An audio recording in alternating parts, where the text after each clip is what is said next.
soon in the meetup section, which I think a lot of you have found us by meetup, right? How many of you have used meetup to find us? Yes.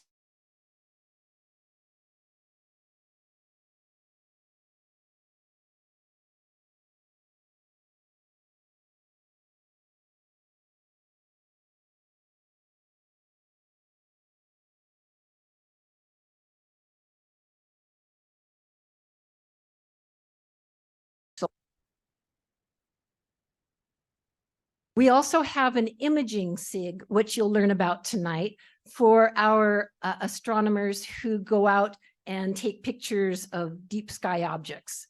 And we will see some wonderful, wonderful images tonight. I'm really excited. I'd like to know how many people here are new members?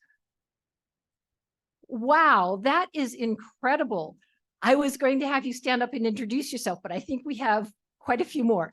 So instead, I'm going to introduce you to some of our leaders and officers. We have Arun, who is our club president.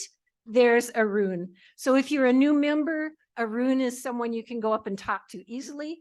We have our treasurer, Rob Jaworski. Rob, yeah. Our vice president and our secretary are not here tonight. They're out of the country. And I provide snacks, and Vinny does the AV equipment. And as I mentioned, Glenn does the imaging, where he takes people out at dark sky sites and teaches them the process of how to image the night sky. And then we also have Joe Fragola, who does the starry nights. Yeah. And Conch, there. Yeah. Conch does the in-town star parties. And Wolf does solar. So you can actually see him during the daytime. Some of the rest of us, you just see at night. At this point, I'd like to introduce our speaker, Glenn Newell. And as I mentioned, he is the lead for our imaging outings. And come on, Glenn. It's set up for your item. Yeah, well, I guess I should say a little bit about the two different halves of the imaging program. So Mervet has the imaging special interest group. So this is an online meeting. We used to have it here pre-COVID, and then it went online, and I think it works out pretty well. So every third Tuesday is a speaker like this, except it's in this online Zoom meeting, and different topic every month about astrophotography, some aspect of astrophotography. So there's that. And then my program, hands-on imaging, I call it, and we do a couple different things, usually at Little Uvis Open Space Preserve. So if you've been to our CDO for the Starry Nights program, it's just a little further down the road and a little bit darker. So I do two different things there. I do one for the public that's published on Meetup, and generally I give a lecture and demonstrate some deep space astrophotography. And then other times, so one event a month, and so we kind of alternate 2 and 1 and 2 and 1. We'll do just an imaging event for club members only. And there I won't present anything, but I will be available to help people if they have issues or want to, tips on their rigs or whatever. So those are the two events. And then also many of the visual observing events that the club has are also imager friendly. So as long as you don't, shine your laptop in people's faces or whatever, they've been very good about allowing us to image.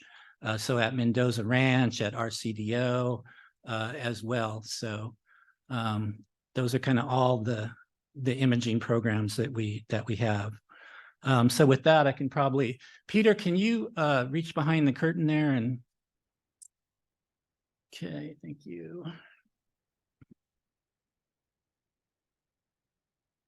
This has to warm up again, apparently.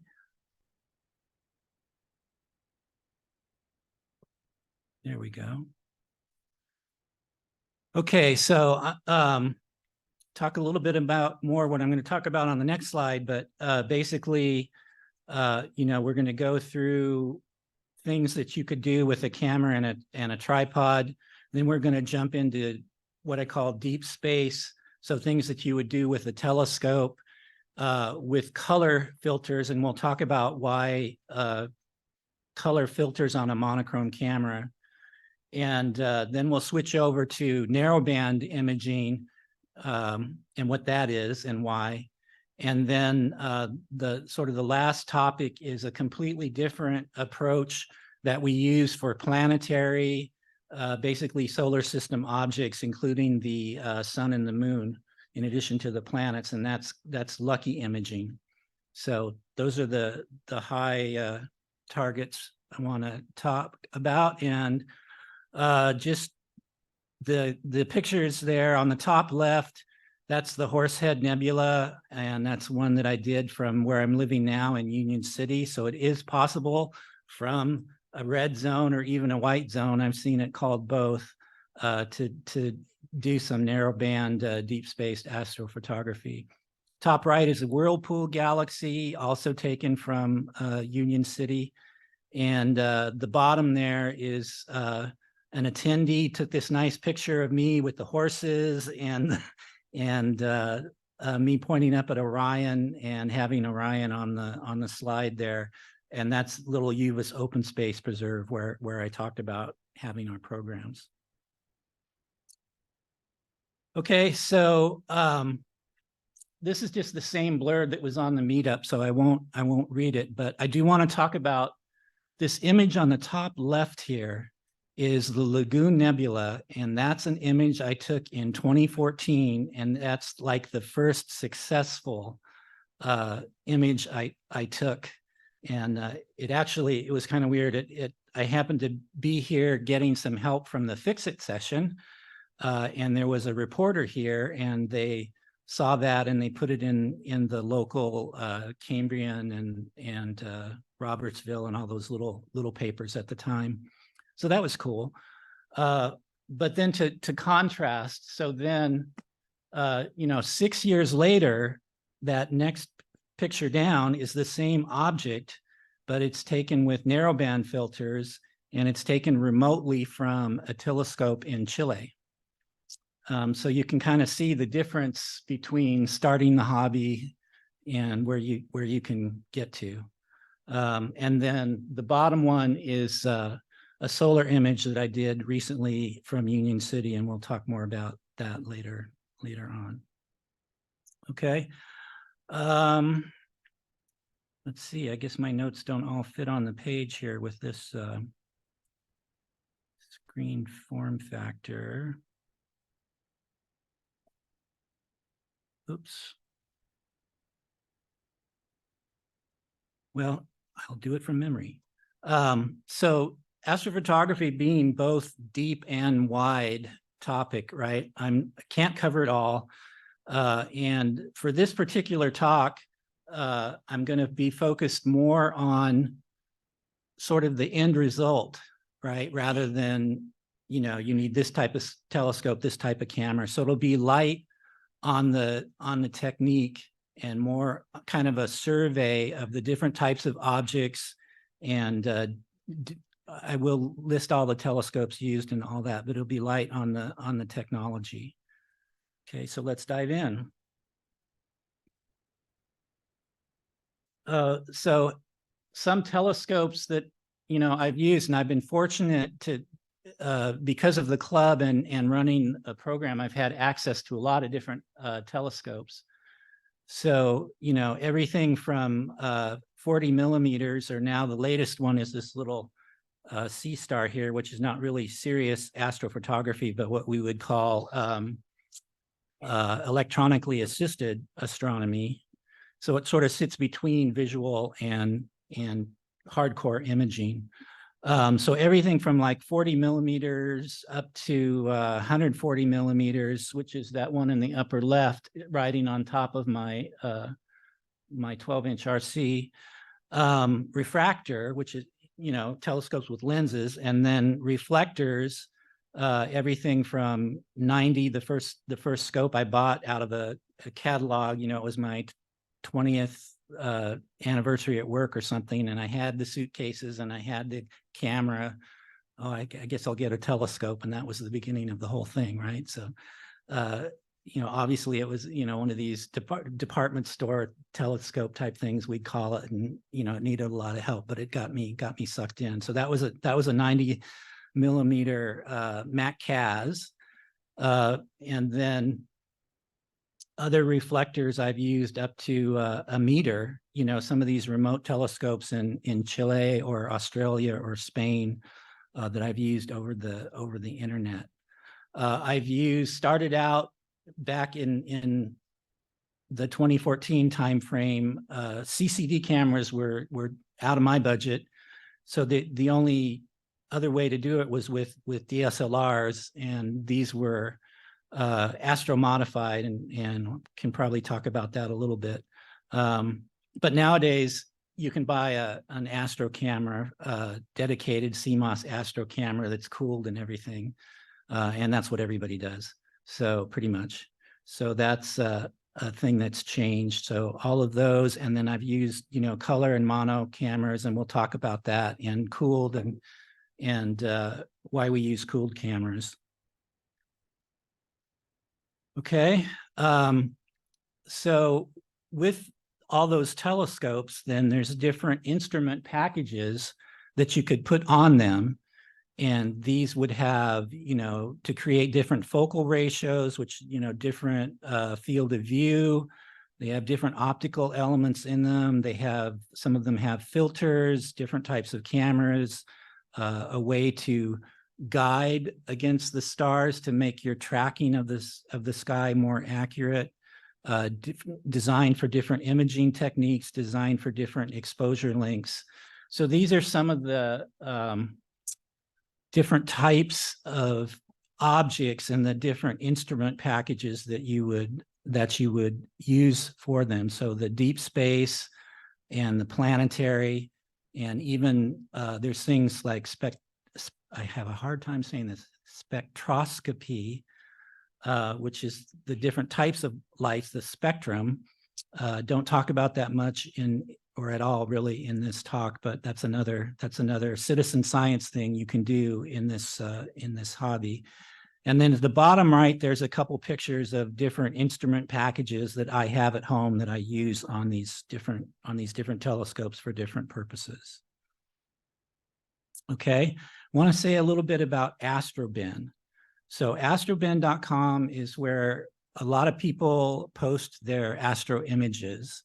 So it's sort of like, kind of like a social media for astro imagers, because it's also a little bit of a forum, although there's a really good forum called Cloudy Nights, which is the main forum. But this is where people mostly put their images. And it's also super interesting when you're starting out, because you can search for equipment. You can search for images by equipment, right? So if you want to know, what can I do with an 8-inch RC, or what can I do with an 80 millimeter refractor, you could put that in, or even that particular brand, right, to see what other people have done with that and what kind of camera they put and all of that stuff. So there's lots of ways to do that.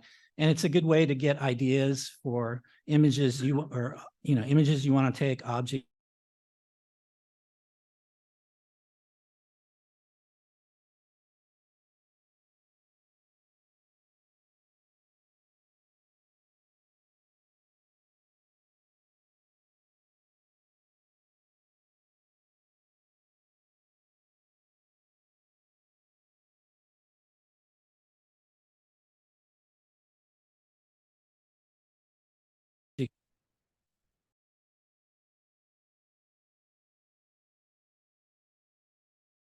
To that on the next page, but Stellarium allows you to mock up your field of view for a given camera, telescope, and optics on the sky over the objects you want to photograph, so you can see how to rotate the camera and if the field of view is big enough and all of that. Other popular, planetarium is Sky Safari. You can put it on your iPhone and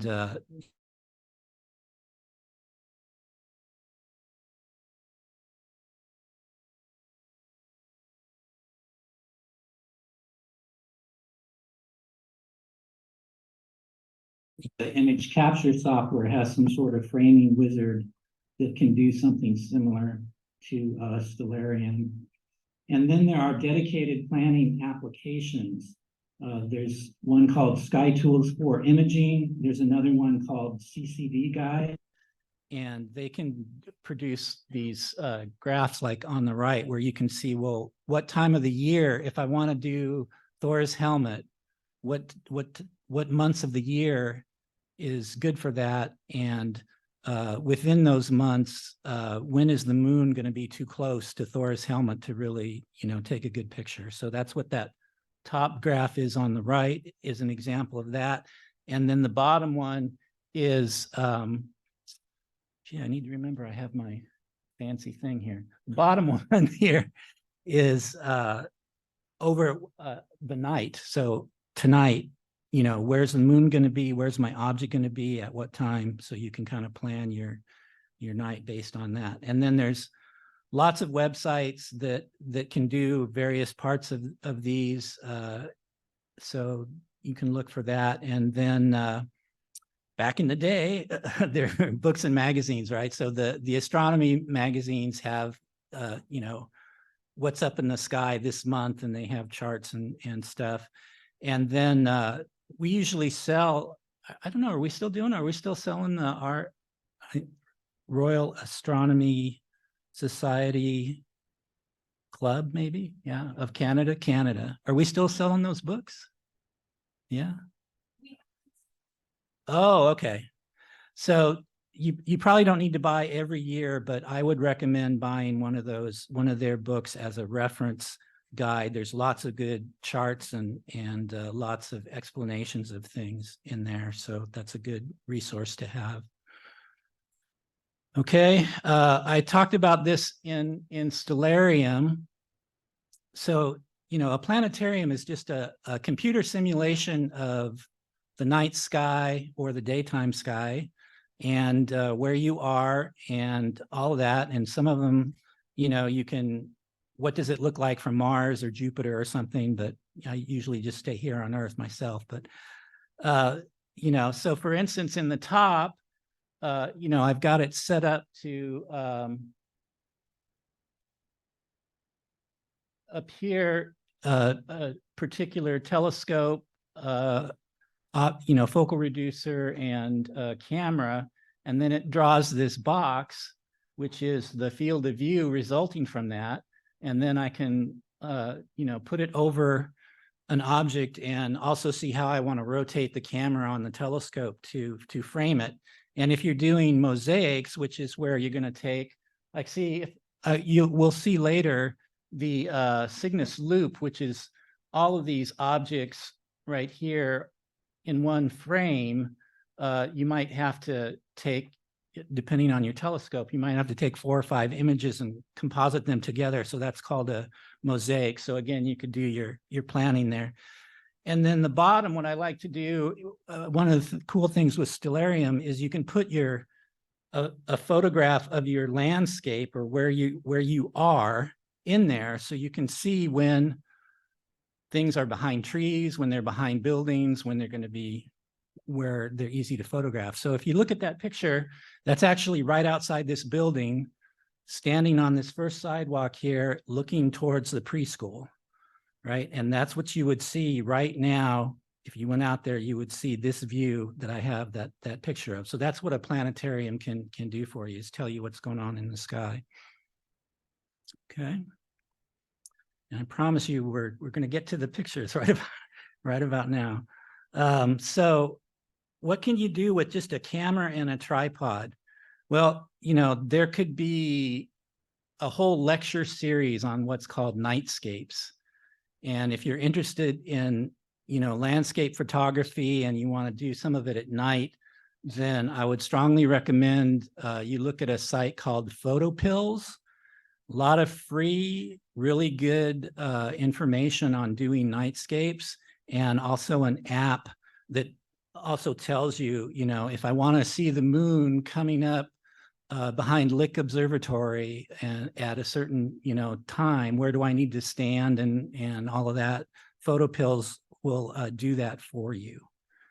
Okay, so here's an example. Some of us took a trip down to Lake San Antonio, and it's kind of hard to see, but there's actually 3 different telescope rigs in this, which is what we were there to do, astrophotography. And there's one person in the frame there too. But while we were gearing up to do that, I took this Milky Way shot. So again, that's an 8mm fisheye lens, and it was 75 30-second exposures that are then sort of stacked. And because the Milky Way will be moving and the ground will not, then you have to, pick one frame for the ground and then marry the 2 back together, right? So you don't have a blurred landscape. Okay, another example of sort of looking up from the ground here.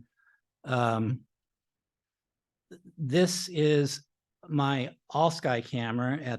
When I did this, normally it's on the roof of my house, but I had it down because I was redoing the case for it. I had to replace the dome after a couple years, so it was just sitting on the ground underneath my telescope. You can see you're looking up at my telescope from the ground. But the point of this is that this is a composite image of all of the star trails it detected during the night. When it saw bright things in the sky, it stored that and made a composite image. So the arcs are just the stars moving on the sky around true north, and then all the lines that look like a freeway are planes or maybe satellites. But so planes can be dotted or dashed or solid lines and or all 3 at the same time.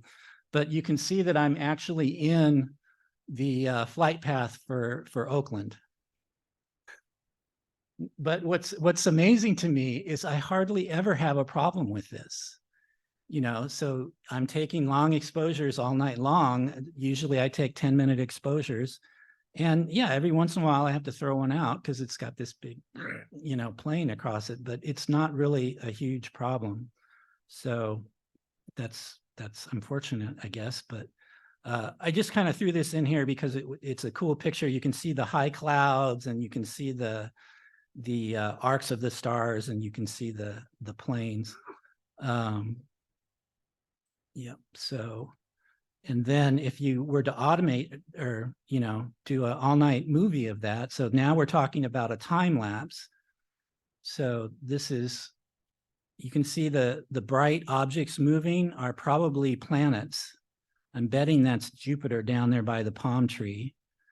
And then, you see the clouds come in one way and then the clouds go another way, and you can see the planes going. So it's just kind of a cool time lapse, I thought. So I threw that in there. And this was that same camera, but up on the roof is where it's supposed to be. And the reason for that is so I can sit in my office and I can see when it's cloudy and where the clouds are. So I don't have to go outside to figure out, why my guide star just disappeared, right? Okay, so then looks like I have to press play on this one. See if I can manage that.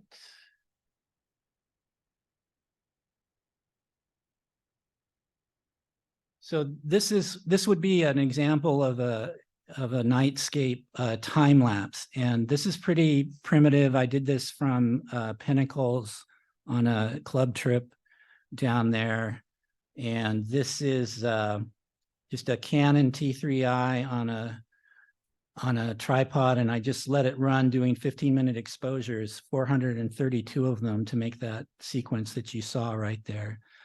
And again, if you want to get serious about time lapses and nightscapes, there's lots of resources for that. You know, you can get very involved. You can start moving the camera as well, right? So the foreground moves and the stars are moving a different way. And there's all kinds of, you can, you know, paint light. You can paint, you could have painted the tree with a flashlight, and, you know, there light things in the foreground. There's all kinds of stuff you can do there. So, but my passion is, you know, kind of the deep space. So let's get into that, deep space objects. And this first section is going to be, again, with color LRGB filters. So luminance, red, green, and blue. And the luminance there is in parentheses because you could still have long arguments about, do we really need to do that at all or not? But I'll leave that for another time. So why monochrome cameras? Why not color cameras? So there's kind of three reasons that come to my mind why you wouldn't want to use just a stock terrestrial camera. They have what's called a Bayer matrix, which I'll explain on the next slide. They have a stock IR filter that's going to cut some of the stuff you're trying to see in the sky, and they're not cooled. They heat up as you take long exposures. They heat up if you take video, and that adds noise. So the Bayer matrix is on the right there. And so the way it works is the sensor is really monochrome. There's no such thing as a color sensor, right? The sensors are all monochrome, but then what they do is they lay this Bayer matrix of filters over the top. So for every 4 pixels, there's 1 red, 2 green, and 1 blue filter over the top of those 4 pixels. So right off the bat, you lose some resolution there, right? Because it takes 4 pixels to make a color pixel.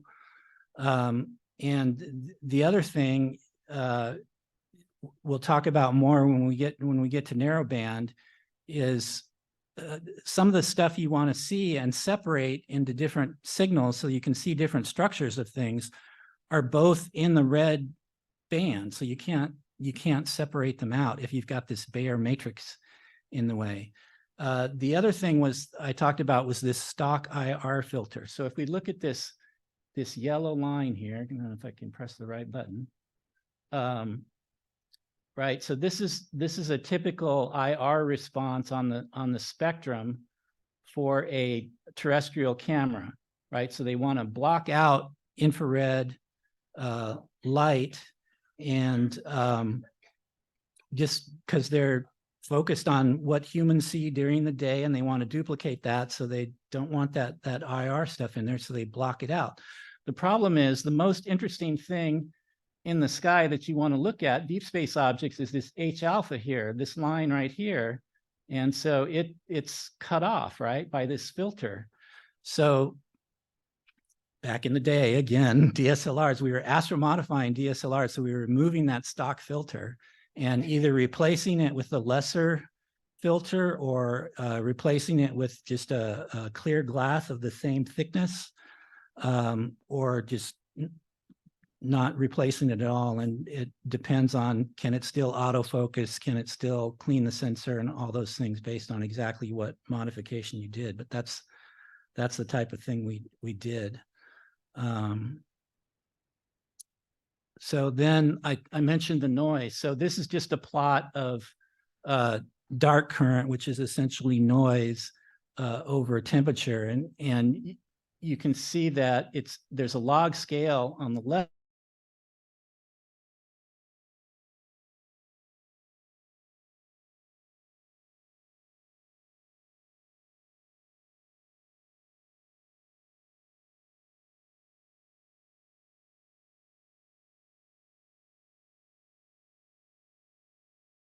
See in the spacecraft. So we typically run minus 15, minus 20, minus 25.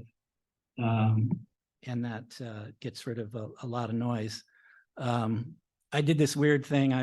I had these DSLRs, and I actually water cooled them like you would a computer, like a gaming machine, right? Water cooled CPU block. So I opened up the back of the camera, put a water block in there, and had an ice bath to cool my DSLRs. That's how I got started.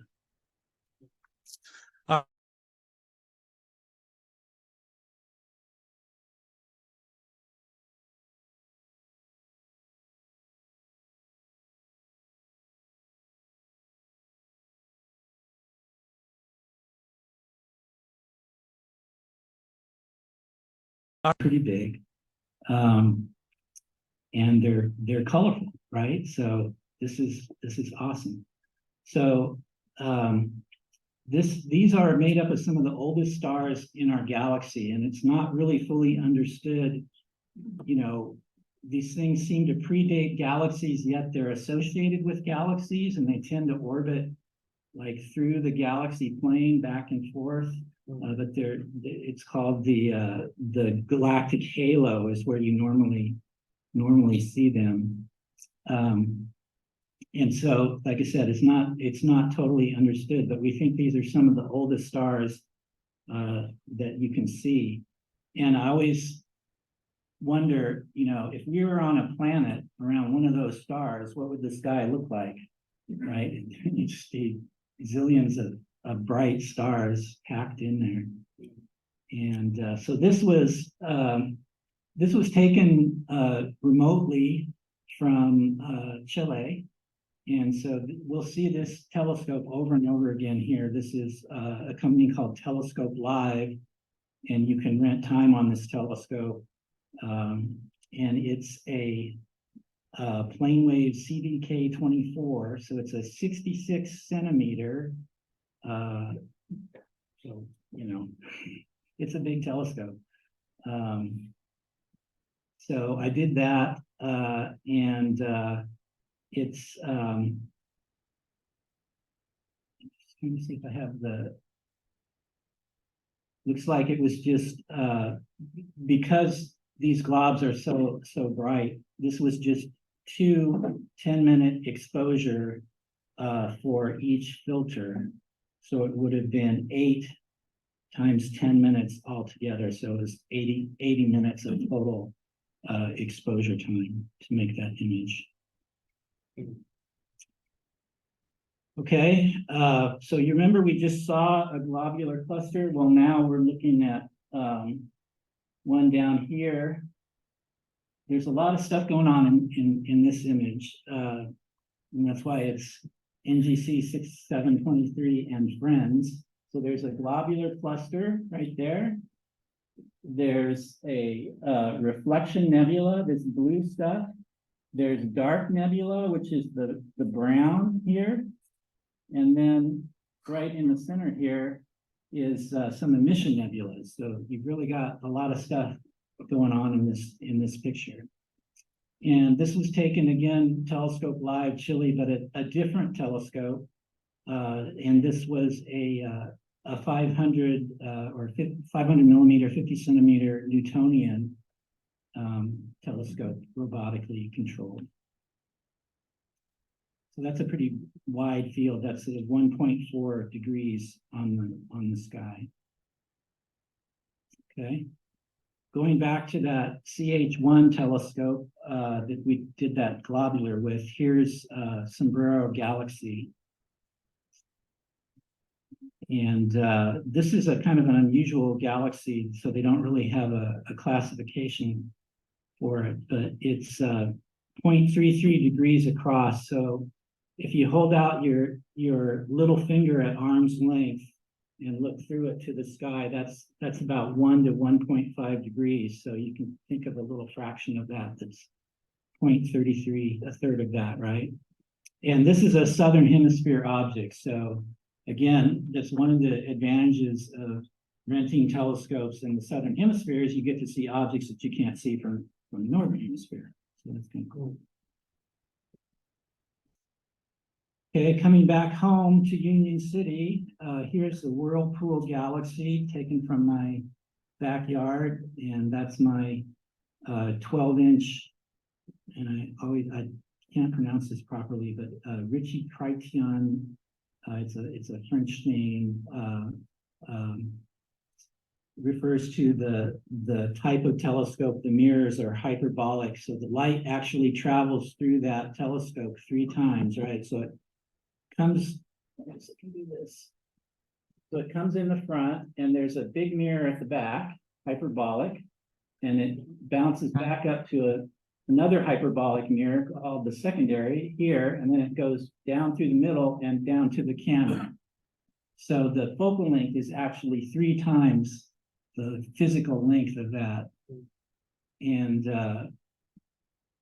and then I'm reducing that with a focal reducer. So I'm running that at about 1,932 millimeters focal length.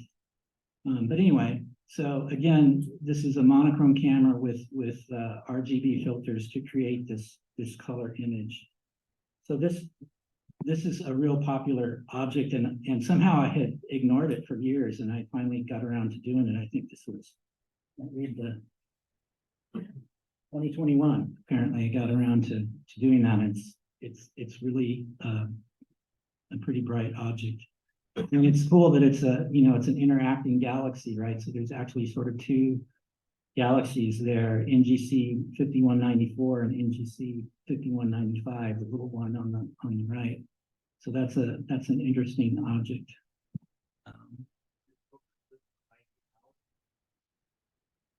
Yeah, so it's 228 300-second exposures. So yeah, so it tracks, obviously not all in one night, right? So usually it takes like a week for me to get an image. I have kind of a new rule of thumb, or new-ish rule of thumb, for being in that amount of light pollution. I'd like to get like 10 hours per filter. So it takes a week or 2 to capture that much light. But yeah, the telescope is tracking the sky, and the shutters open for 10 minutes at a time. And yes, there's stuff that's keeping it focused and keeping it tracking and all that through all that time. Yeah. They used to, so you'll hear the term auto guiding, right? So this is where we have sometimes, so sometimes you have a separate scope and a separate camera. In my case, I have something called an ONAG, which has a hot mirror, right? So is that right? Yeah, the visible light bounces off the mirror, and you see this red camera is at a right angle to the optical train. That's where that's the imaging camera.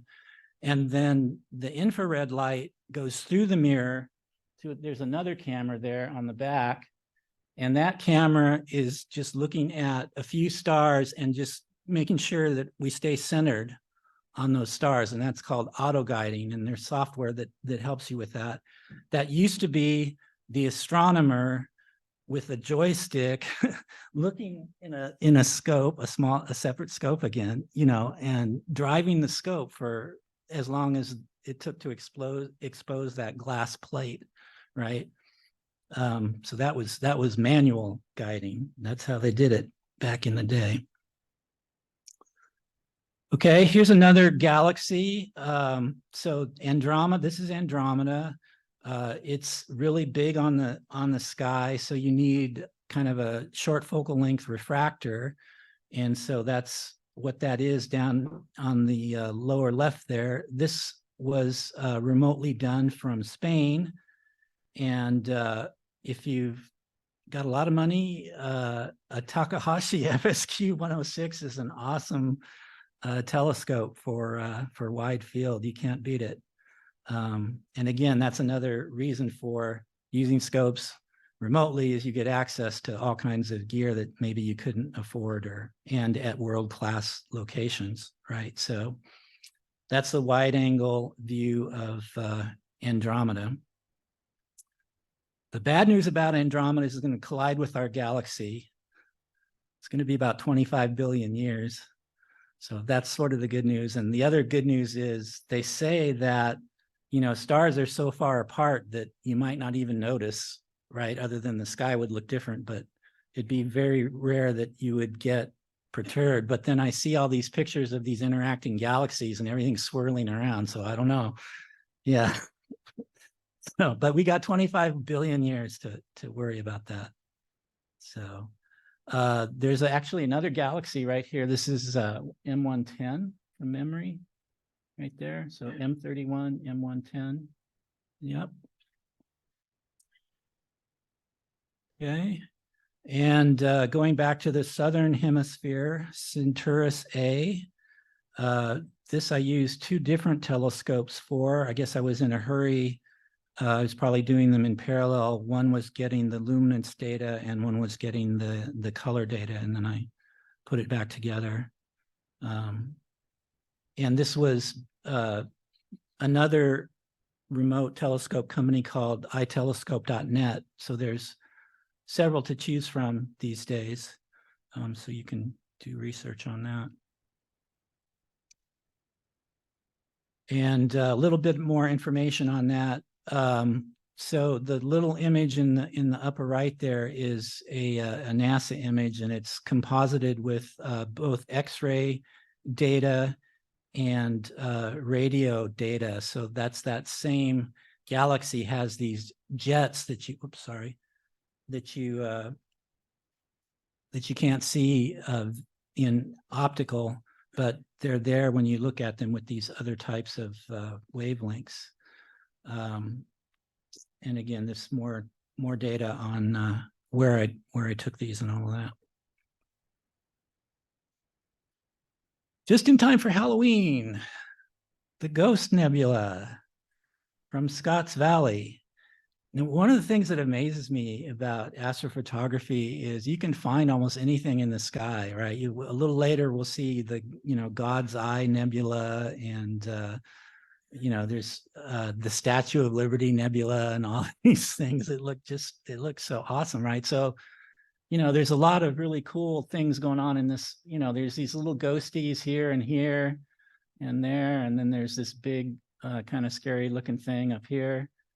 And one thing I like about this is take a look. I think it's this star right here seems to be shining through a hole in some dust clouds there, like a flashlight on a foggy night or something. So that's kind of cool. Yeah, so I did that when I was living in Scotts Valley with my 12-inch RC. So that's an example of a globule, which is really just a fancy name for a bunch of dust, right? So the bright stars are shining, and in this case, bouncing off the dust and giving us a kind of, makes it look kind of white from where we are. Usually globules are dark because they're blocking light. Okay, this is the last of the RGB stuff. So, and I have an example of a metal print from this here. You can look at if you want later. They make metal prints in glossy, make a pretty good medium to print on. So this was inspired. So there's a gentleman that's a club member that teaches classes on astrophotography, has some books, Rogelio Bernal and Andrio. And in one of his books, which I came to a talk here, he gave a talk, and I bought his book and he signed it. It was cool. And he has a shot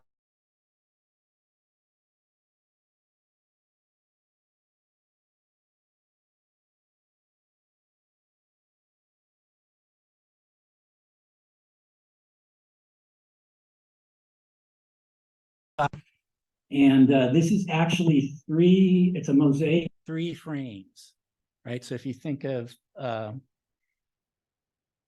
like this is one, and then one in the middle here, and then one on the end.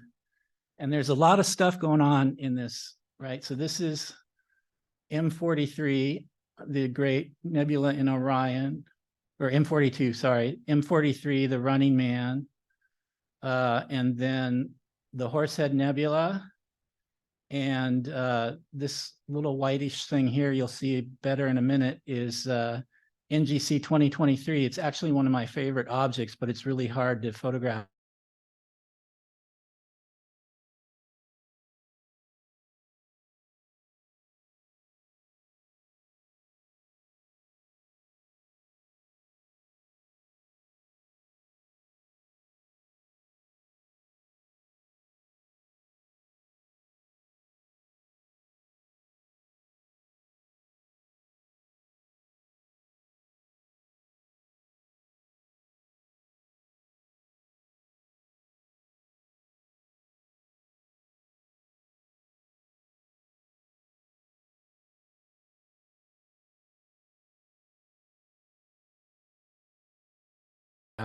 So there's lots of cool stuff going on there. So this actually took me a couple years to put this together, mainly just because I had to wait, because I was like at the season for this target, and I had to wait for it to come around again. But yeah, it's about 10 hours of data. If I redid this, I'd probably do like, 100 hours or something crazy, but yeah. So that's a favorite of mine. So now let's dive into what we call narrowband filters. Okay, and that's the Rosette Nebula. I believe that one's from my backyard with a 80 millimeter refractor. So what are we talking about? So I guess it's a little washed out. Well, there's, and I keep pressing the wrong button. Oh, there, that's better. So this light red here would be like the bandwidth of a red filter that we would have used in all those previous images, right? We would have used a red filter and then a green filter and a blue filter on the same target to make those color images from a mono camera. But I mentioned before when I was talking about the Bayer matrix, the problem is, two of the signals that we get from emission nebulas, they're glowing in hydrogen alpha, and different structures in the nebula are being energized in sulfur 2, and they're both inside the red filter. So if I made them both red, then you're missing, half the fun, right? So what we do is we randomly assign, we take, we have a filter that's narrow enough just to get the sulfur 2 separate from the HA, and we randomly assign them some color when we process it so that we can see the difference between those two.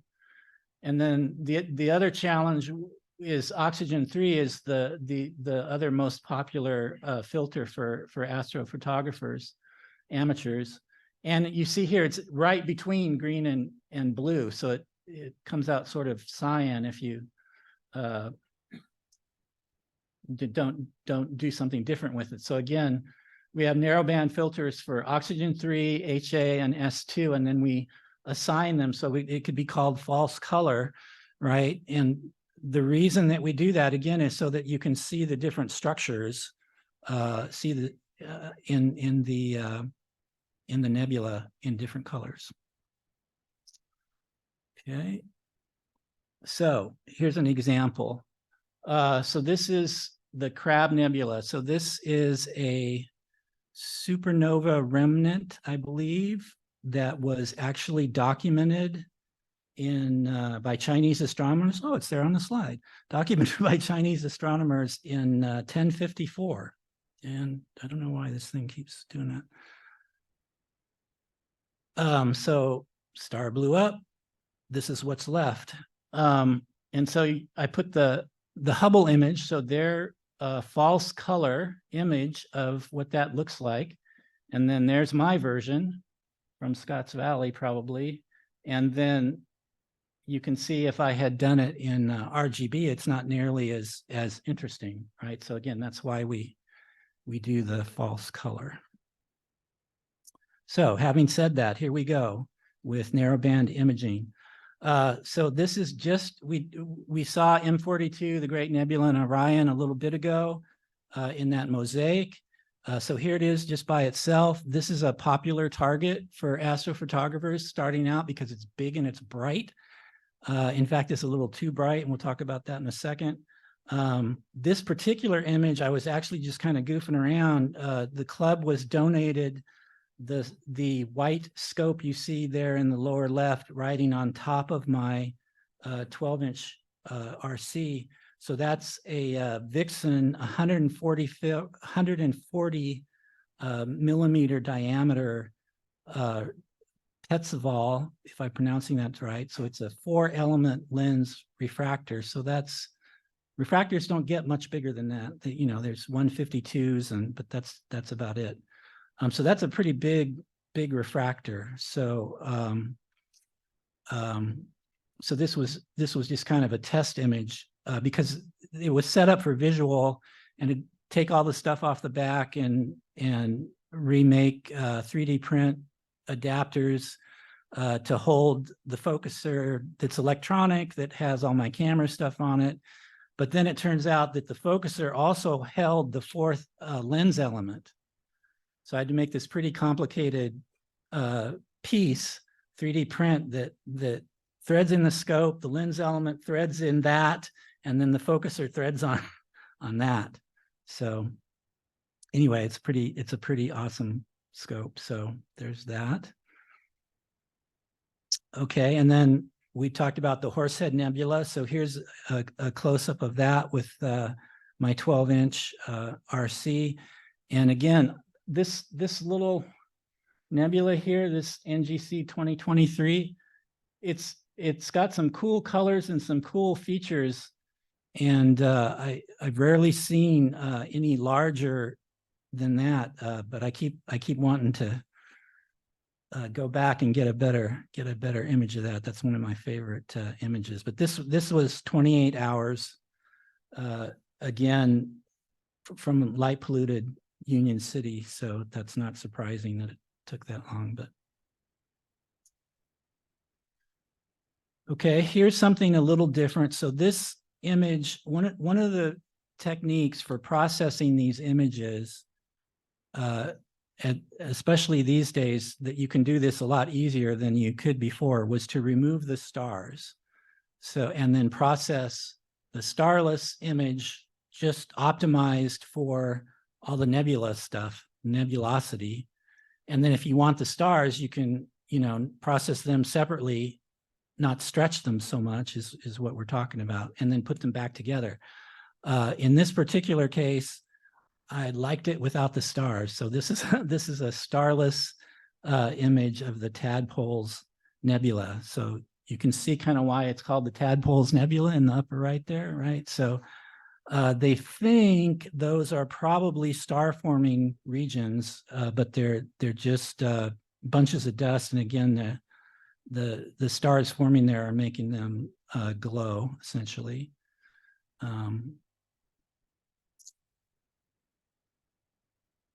Okay, I think that's all I want to say about that. Okay, here's another starless image. So as I say here in the comments, this is both halves of the Veil Nebula, or it's called the Cygnus Loop when it's all together. There's actually a lot of different little pieces to this, Pickering's triangle and all this stuff. But all together like this, it's Cygnus Loop. And I was working on this image, and I was turning it, which way do I want to show it? And I had it starless at the moment, and then suddenly I saw, like, and there's this big dragon there. It's like, here's the dragon's head, and he's got a wing out here, and he's got a wing out here, and then here's his long body and the tail. So that's pretty cool. So I just left it like that.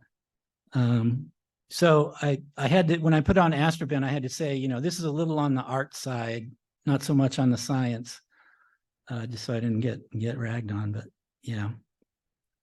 Here's what it would look like with some stars. Right, so again, and the story behind this object, oh, I have a Palomar shirt on. So I was visiting the Palomar Observatory, and they have you can see the telescope upstairs, downstairs. It might even be in a separate building, I forget now. But they have a museum, and it's got things displayed in it that are probably 50 years old or something now, right? So they're not in the best of shape. But so there was an image kind of similar to this, where it was kind of dusty and old, and I looked at that and I said, that's a cool object, but I bet I can take a better picture than they took from the Palomar. So that's what I set out to do. And this is one of these objects that I keep going back to. If you look at my Astro bin, you'll see bunches of versions of this. So that's the Veil Nebula. This is one of my favorite objects, Thor's helmet. Okay, and so this is again from that CH1 telescope in Chile. And so what's going on here is there's what's called a Wolf-Rayet star right there that's lighting, get this out of the way, that's lighting all of this up from the inside. And so that thing, went supernova and blew this stuff out, and now it's shining and making all that stuff emit in hydrogen alpha and some sulfur and oxygen 3. And so this is I like this image a lot. This is one of my favorite targets. So you'll see versions of this on my site as well. This is the Running Chicken Nebula. Does anybody see the running chicken? It's actually kind of, I think it's going sideways, right? So that's its head, right? So there's sort of this chicken shape here, and then these Bach globules are kind of forming the feet, I think. That's at least what I see. I don't know. That's like the Wizard Nebula. I never understood why it's a Wizard Nebula. What is it? And somebody turned it like this, and it's like, oh, you got to turn it sideways. It's the Wizard Nebula. Okay, so that's the Running Chicken Nebula. This is a popular astrophotography target, the Crescent Nebula. This one I took from Union City with my 12-inch RC. And another target that I go back to, this one, I had bought some new, more narrow, so 3 nanometer filters. Prices have come down on some of these things, the CMOS cameras and the fancy filters, narrowband, super narrowband filters, prices coming down. So I was able to get those and again, assist with getting better narrowband images from my light polluted backyard. And again, there's a Wolf-Rayet star right there. You can kind of see the arrow. You can kind of see the diffraction spikes on a star right there. And so that's the supernova that blew up and created this thing. Somewhere between 250,000 and 400,000 years ago. And this is about 5,000 light years from Earth. Okay, who knows what this is? Pillars of Creation. So down in the lower left there, you see from 1995, there's newer, better images now with even from Hubble and then from James Webb of the Pillars of Creation. So it's part of the Eagle Nebula. So here's my version, again, from light polluted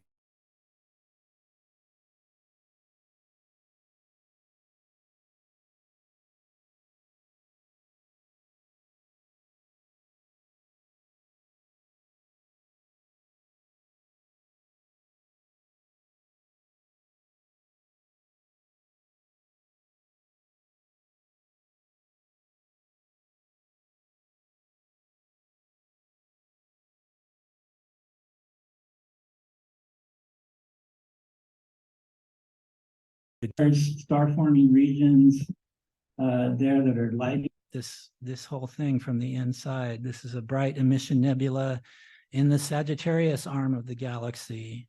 So Wikipedia says, episodes of star formation are thought to contribute to the complex and suggestive shapes. Powerful winds from the nebula's embedded young massive stars shape the looping filaments.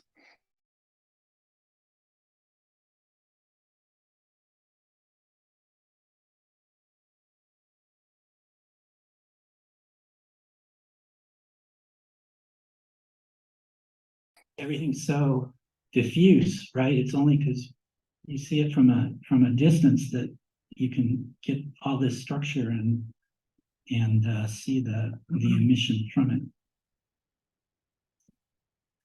Oh, what does this look like?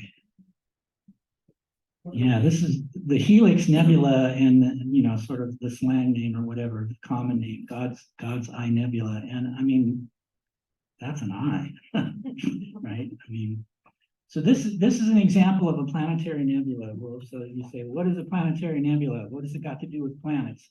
Nothing. Has absolutely nothing to do with planets. They just thought maybe they were planetary because they were small and bright. They're usually very challenging objects because they are very small on the sky. This is the biggest one that they've found. And so it's a popular target. But yeah, planetary objects, region of cosmic gas and dust formed from the cast-off outer layers of a dying star. Despite their name, planetary nebula have nothing to do with planets. So this is one that's only 650 light years distance, which is why it's so big on the sky. Okay, now it's time to back off our focal length a little bit and go a little wider. So these next two are going to be wide field, what I call wide field targets. So in the picture on the lower left, again, riding on top of my long focal length scope, is a 80 millimeter refractor, which I bought in this room at a swap meet, hint, hint, for $400. So it's a triplet. And again, you know, you can see all the instrument package stuff here, and you know, focuser and rotator and the oneg I talked about, and all kinds of electronics and stuff. So put all that stuff on there, and got this picture of the Rosette Nebula. So yeah, almost 14 hours of data from Union City. And all Wikipedia has to say about this, it's an H2 region. Well, geez, it's an amazing, you know, there's a lot of stuff going on in there.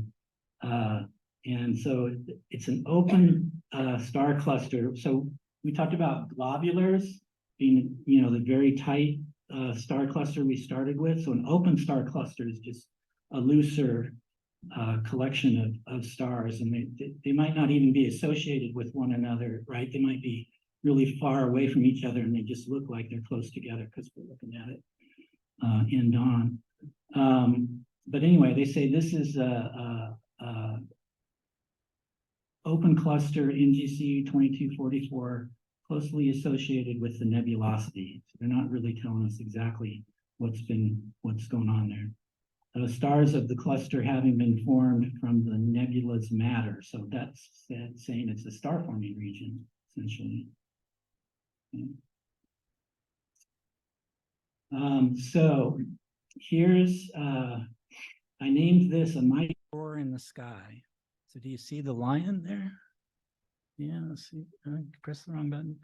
See, this is his head and mane, and then he's got his front and back legs and his other back leg and his tail sticking up there. Oh, you can see his mouth open, right? Here's his roar. Yeah, just out of the way. So another a wide field target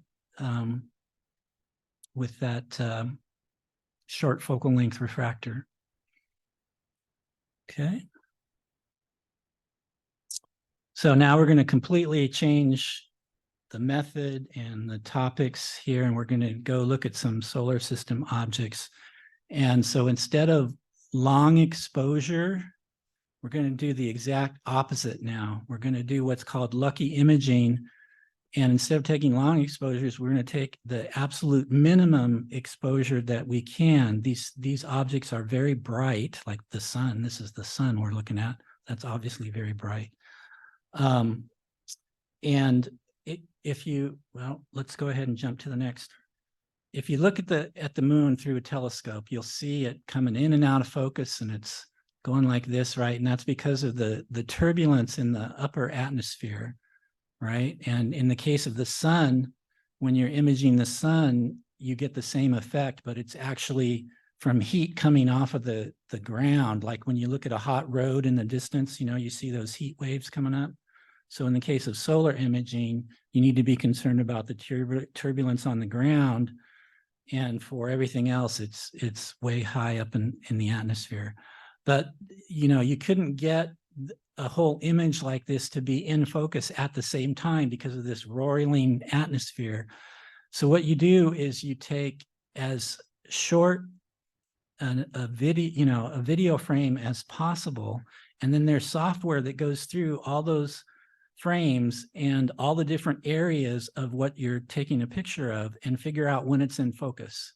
So it's like, when is the contrast the highest in this region? Some stand-in for focus, right?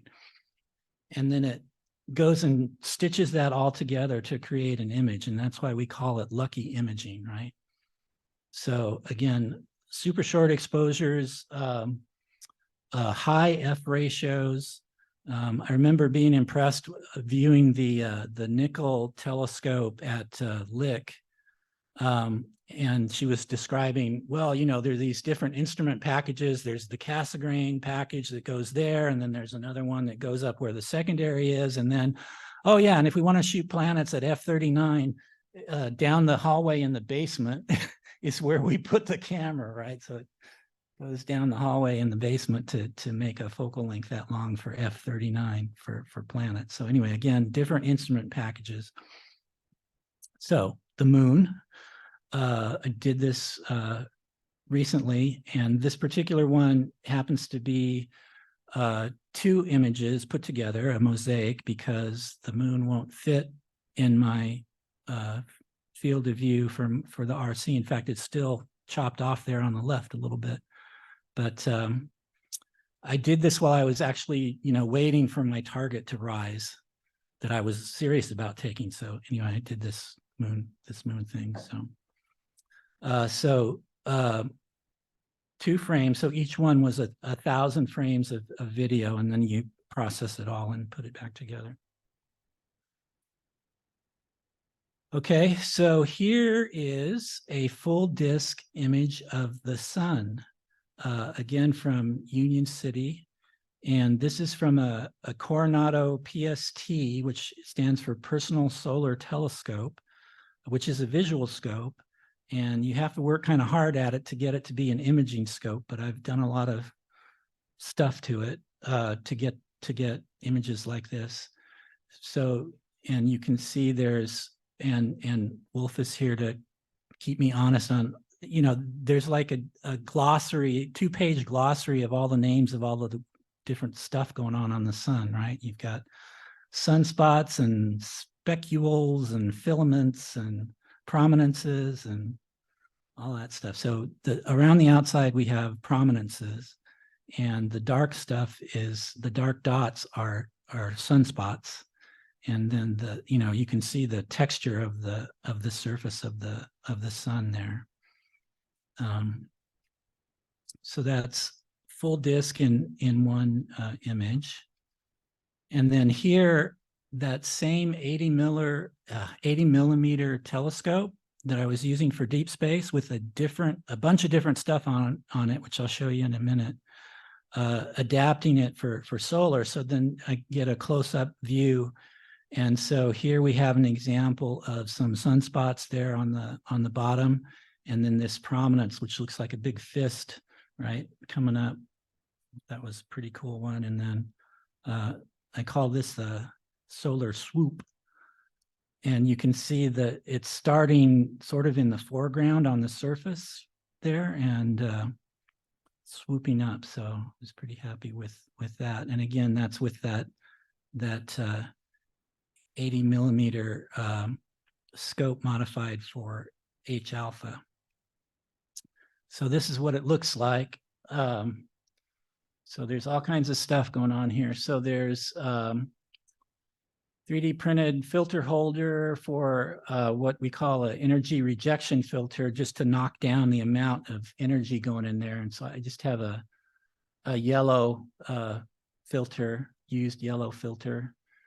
And then this is the 80 millimeter refractor, and then a bunch of space, and then the focuser, and the H alpha solar filter that I have is called a camera quark. It was designed to go on a telescope and a DSLR, so it has Canon bayonet fittings on both ends. So I have to use it, I have to adapt both ways to Canon bayonet and back. And then there's this thing that happens called Newton's rings, right? So if you have a sensor that's perfectly parallel to your H alpha filter, you can get this reflection bouncing back and forth between them that creates an interference pattern that looks kind of like a Fresnel lens. So series of rings, dark and light, over the top of your image. So what you need to do is tilt your camera a little bit so that can't reinforce, right? So that it bounces off. And what I've done instead of doing that is I bought a 4-degree tilt prism, and I've got that mounted in there. And so that's my solar rig. So how are we doing on time? Good. So, you know, kind of did a survey of a lot of different objects, and a little bit very lightly about different techniques and types of telescopes and cameras. So yeah, I hope you've enjoyed this. I can tell you about these images that didn't, except for Andromeda, I guess, didn't make it into the main proposal. Clockwise starting in the upper left. That is also apropos for this time of the year. That's the Witch Head Nebula. Can you see that? Witch Head Nebula there? That's kind of a close-up of a profile of her face. Okay, and then we have Andromeda, and then another planetary nebula, the Dumbbell Nebula, and then the Tarantula Nebula. That's a southern hemisphere, and that was something I did early on with itelescope.net. Okay, and yeah, that's the Spaghetti Nebula. That's from Spain. And yeah, that's me looking in my all-sky camera on the roof. So thank you. And yeah.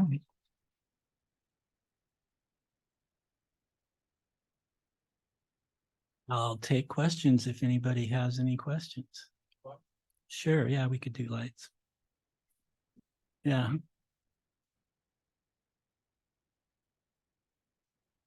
How many what? Telescopes?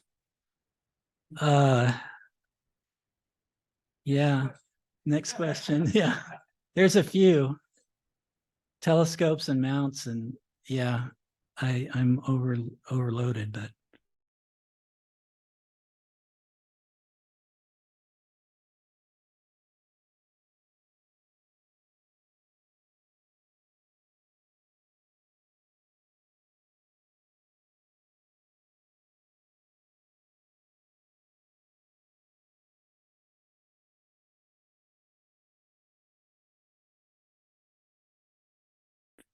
put it in the case. That's problematic again for astrophotography. I mean, nowadays you've got some stuff more like this, where things are getting, more integrated. But I do want to try to do something to have more like a loner astrophotography thing. Figure out how to do that. Yeah. Anybody else? Yeah. You said you'll go back and take 100 hours for the region there. Yeah. What would you try to improve there? So, what do you do after you feel like you've done everything, right? So what people tend to do is they try to go deeper, so more hours, right? So you try to get more detail, more contrast, or go wider. They do like giant swaths of the sky with a mosaic or something. And that's what Rogelio inspired me to do. And he's done, like there's things that, so you look at my picture of M31, right? It's a galaxy on a black sky with stars. So Rogelio went and did it for I don't know how many hours. And he started to see, there's this hydrogen gas and dust out there, right? And he actually got in a fight with professional astronomers that say, oh, that's noise, you're making that up, you're doing it in post-processing, but now it's an accepted fact that there's like this hydrogen gas floating around out by Andromeda. And that's just happened, right here in this club. So yeah, you can find stuff, there's the Soap Bubble Nebula near the Crescent Nebula. An amateur astronomer discovered that. And the Squid Nebula, discovered by an amateur astronomer. So yeah, you keep trying to see new things and yeah, go deep. Yeah.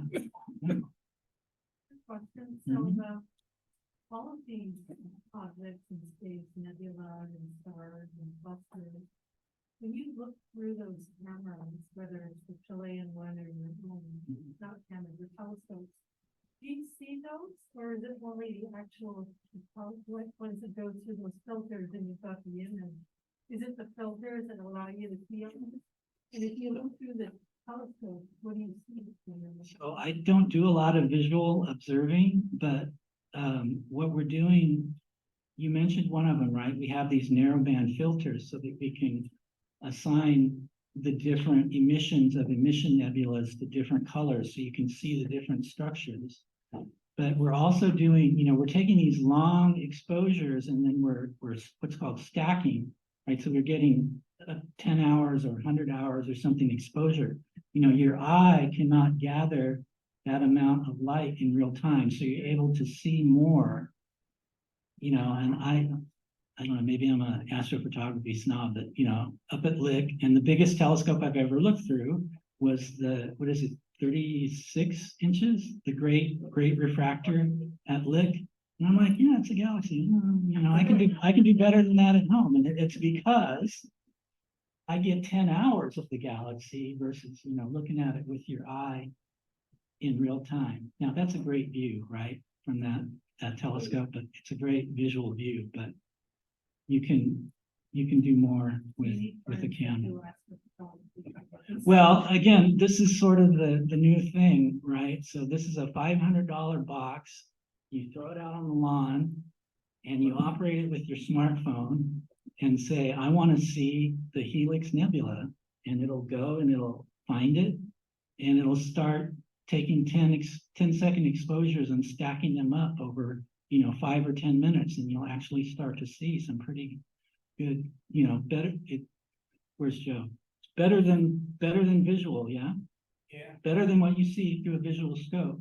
Not as nice as the long exposure stuff, but for $500, and it's very accessible. So this is very, very interesting. Yeah.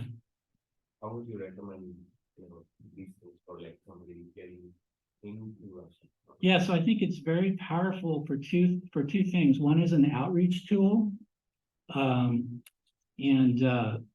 worked on ways of so that and the different manufacturers have some capability here, but sharing the image to a bunch of phones, so all the people, you know, or getting it up on a projector or whatever, right, for outreach. And also, yeah, for a beginning astronomer, yeah, I think it's very accessible. Yeah, I've had this about 2 weeks, I think, yeah, just before the eclipse. Yeah, and I used it for the eclipse out here. Did it good? It comes with a solar filter for free included. So that was cool because it could see through the clouds better than my H alpha scope, right? Because the clouds make it black essentially.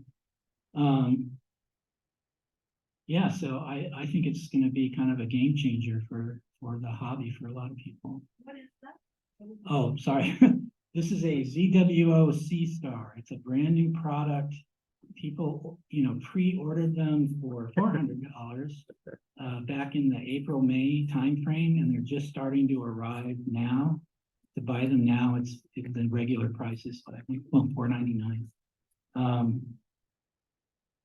Yeah. So yeah, might be a good way to start the hobby. You know, I had tried electronically assisted astronomy before, which essentially means using, you know, a video camera on a telescope. And at that time, it was literally an analog video camera. And there was as much complexity to that part of the hobby, or maybe more so, I thought, than the traditional stuff. So I poo-pooed it. I mean, I still have this Cam supposedly amazing analog video thing, but again, this is part of the technology just since I started in 2014 that it has really changed.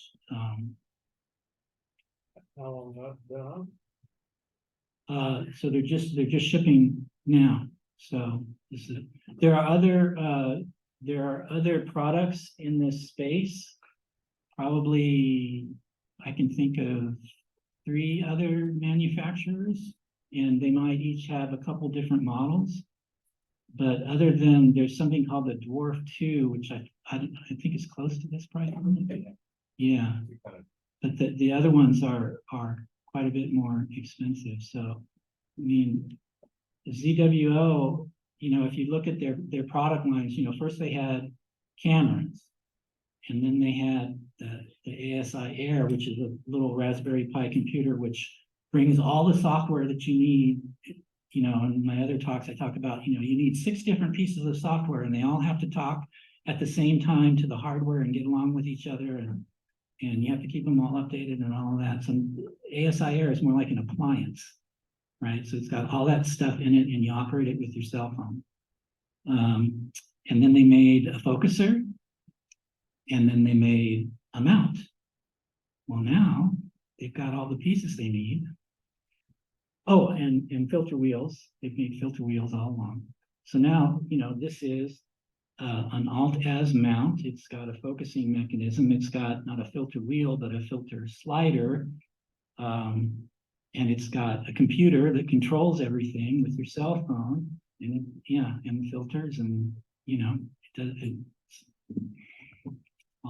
yeah. Can you talk a little bit about how to use the process? That's probably the hardest part. Yeah. So I've gone through a lot of different tools. I'm still using Photoshop, although there's now Affinity Pro, which is a sort of a less expensive, or maybe not so much subscription versus you can buy it, I think.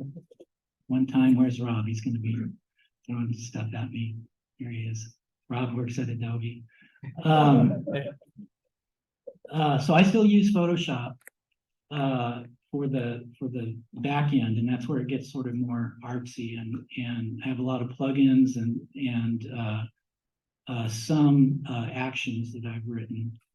And then these days I'm using PixInsight, which is what, you know, pretty much everybody uses. to do the stacking, but I will admit to PixInsight is like a whole, you know, you could have like a PhD in PixInsight or something, right? Honestly, I just use the two batch scripts. So there's weighted batch pre-processing, and there's, depending on what I'm doing, I use that, or for a lot of the stuff that I'm getting from these robotic telescopes, I use a script called auto integrate. And it's kind of just a push button thing. So you get you put in all the images from the telescope and you press the button and you get something that can then go into Photoshop. Now you can stay in PixInsight and do all these other processes, but at that point I tend to save it as a 16-bit TIFF and jump into Photoshop. But yeah, to say more about all the processing would be a whole lecture in itself. But yeah, there's lots of resources. So tell us, I'm kind of curious about, the remote scopes. Yeah. In Chile and Spain, like, how much does that cost and what's the wait time, like the lead time to get on the list? So when I was using itelescope.net, they had about, I think, 30 seems like a big number, but they were numbered that high. They had quite a few telescopes. And so it was usually you could find, they let you go in like a calendar and, I want 3 hours on this telescope at this time. And then you can either drive it manually. I don't know why you would, but, or you can tell it, I want M31, this many red, this many green, this many blue for this line of exposure. And then it'll just go do it. So I got a lot of things I want to say. That the downside of that is if you're somebody who likes to fiddle and work with the equipment and hands-on, and you like being out under the night sky, maybe that's not the right way to go. But for me, it's an extension, right? It's another thing I can do. I can do it when it's cloudy, or I can get access to these big scopes I could never afford, from these world-class locations. So I had stopped using them maybe 5 years back and switched over to Telescope Live. And they have a kind of a different system. And what I'm doing on Telescope Live now is I don't even program their scopes. I just like take the data that they have, what they call these one-click observations. So they have like an hour's worth of data on some object, and then maybe a couple months later they'll do it again. And so at the end of it, you might have 20 hours of data on an object, and you can download it for like $5 or something. So I think I pay like $20 a month for Telescope Live. There's different tiers. But I stopped, programming the scopes and just, I've got this huge library now of one-click data that I go and process once in a while. So again, it's not me out under the night sky and fiddling with gear and 3D printing adapters and all of that stuff, but I do those things anyway, but it extends my reach and, allows me to do more things. Yeah, you go and do the research, I guess, for what it costs nowadays. Yeah. Anything else? Yeah. How about finding the outlet in the sky? Yeah. So plate solving, man. Plates. So I am not a visual observer. I don't know how to star hop. Okay, I cannot find stuff in the sky. I can't. And it's, that's a shame. I should. And it's embarrassing when I go out and give talks and it's like, I don't even know, what's where, right? And these guys, well, how about that? But because I have gone so deep in some of these other, topics, right? So I'm not proud of that, but that's the reality. Yeah, so plate solving used to be this huge pain in the butt. Oh my God, and the software, there's this thing called Astrophotography, right? And it sort of kind of works sometimes, and you have to have the right data files, and you have to have the right version of Astrophotography because the other one had bugs and all this stuff. But man, the first time I got that to work, oh my God, because it's like, go to M31. It goes and to where it thinks M31 is, and it takes a picture. And what plate solving means is, so remember I mentioned earlier the glass plates, right? That's how they used to use, they put film emulsion on glass plates, and that was the photograph that they put in the telescope. So solving the plate, or plate solving, means where in the sky is that plate is of, right? So now we have this software, and now it's, in the ASI air, and it's pretty much commodity now, right? So your scope, by scope I mean a telescope and a mount. Your mount thinks it knows where things are, and it's only so accurate, right? So you'd say go to M31. So it goes to where it thinks M31 is, but it's off. So visually, you would be magging up, right? You'd have a wide field eyepiece, and you go, oh, well, it's over there, and so I'll get a little closer and then put a bigger eyepiece in, a little closer, So with plate solving, takes a picture and goes, oh, your model of the sky is off. You need to correct it, right? So it'll correct the model of the sky in your mount, right? And then re-go to, and then take another image and repeat that process, and it'll do it however many times, and you tell it till you're within, so many arc minutes or arc seconds or whatever, right? So that's plate solving, and it used to be a big hairy deal, and now it's like no big deal. You just have to make sure you're in focus, and you can plate solve most of the time. Yeah, so that was a huge. Yeah, that was a big barrier to the hobby, was getting on a target. Yeah, planetary is another, because you can't plate solve onto a planet. That's another thing. But yeah. Okay, so I think there's, yeah. Is it possible to do spectroscopy? It is. Yeah. So there's diffraction gratings, which are inexpensive, maybe around $100 to start, I think. And there's this one guy that makes this software, RSpec, that you can use to calibrate and do a lot of measurements. And he's given a talk for us, and he has lots of YouTube explanations. I'm forgetting, I want to say maybe rainbow optics, I don't know. He has this funny clown hat that he wears as part of his shtick, but hair in a rainbow. I'm sorry? Yes. Yes, thank you. So yeah, oh, well, we got the expert right here. Tell us about spectroscopy. He made one, what is it called? I can't, spectrograph, thank you. And he measures, how good your telescope is with that thing and how good your filters are. And he has his own YouTube channel. And so there you go.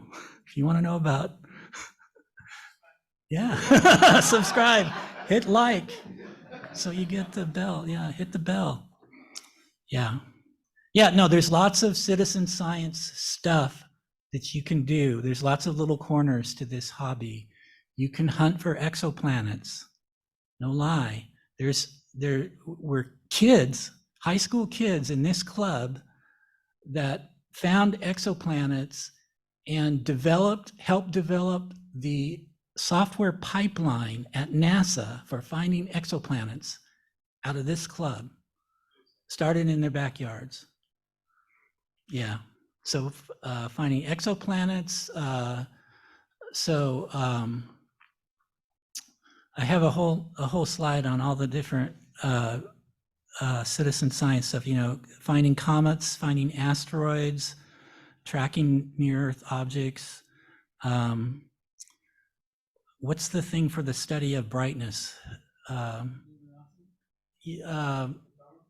Photometry, thank you. So there's a whole section of, how bright things are, which can be used for finding exoplanets is one of the techniques, right?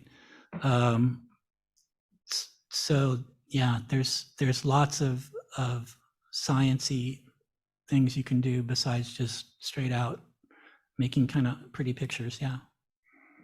For me, it's kind of it's like a perfect storm of geekiness, right? It's software and hardware and just a little bit of art, and so it really hits all the buttons for me somehow. So yeah, a lot of 3D printing. I do a lot of 3D printing of telescope parts, but yeah.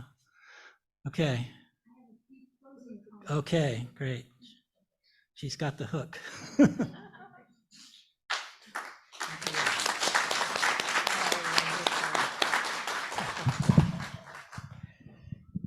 I've passed out some satisfaction surveys. We use this hall thanks to the city of San Jose.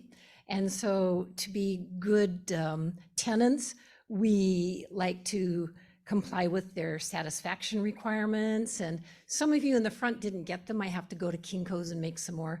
But for those of you who have them, they're very brief. If you could fill them out and put them in the black box at back, we'd really appreciate it. I want to say that up until about 5 years ago, I relied on Hubble for my big wow photographs of space. And now almost exclusively, I rely on the imaging SIG. And we've had people join that SIG from out of the locale here because one fellow said, they're so knowledgeable and so friendly that out of all the places I tried to find astrophotography info, this is it. So it was a big compliment to our astro-imaging group. So with that, thank you for coming and come again.